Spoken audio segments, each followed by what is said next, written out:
पूर नियंत्रण करण्याच्या दृष्टीनं कालपासून जो काय भीमा नदीच्या पात्रामध्ये विसर्ग सोडण्यात येतोय तो विसर्ग आता बऱ्यापैकी पंढरपूरमध्ये पोहोचल्याचं चित्र दिसत आहे.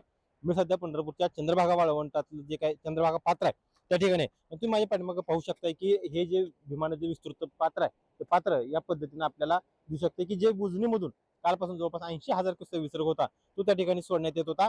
त्याचबरोबर वीर धरणामधून सुद्धा जवळपास 64,000 क्युसेक विसर्ग कालपासून सोडण्यात येत होता. मात्र त्यामध्ये आता घट करण्यात आली आहे.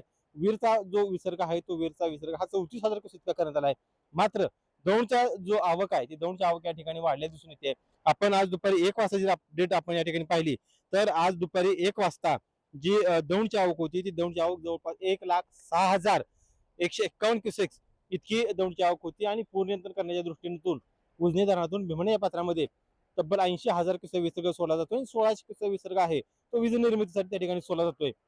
असा एकूण उजनी धरणातून भीमानदीच्या पात्रामध्ये 81,600 क्युसेक विसर्ग हा त्या ठिकाणी सोडला जातोय. या ठिकाणी पुराची पाणी जे पाणी आहे ते पाण्याची पाणी पातळी वाढल्याचे चित्र या ठिकाणी दिसून येते. माझ्या समोरच्या बाजूला तुम्ही या ठिकाणी पाहिलं तर या ठिकाणी व्यासनारायण झोपडपट्टी आणि नगरपालिकेच्या वतीनं काही या ठिकाणी काही ट्रॅक्टर उभे केलेत की जेणेकरून इथल्या लोकांचं जे स्थलांतर आहे त्या लोकांचं स्थलांतर या ठिकाणी होणार आहे. 4 वाजता ह्या लोकांचं इथलं स्थलांतर होणार असं आपल्या स्थानिकांशी आम्ही जेव्हा चर्चा केली तर स्थानिकांनी सांगितले की आम्हाला 4 वाजता आम्ही यातून निघणार आहे.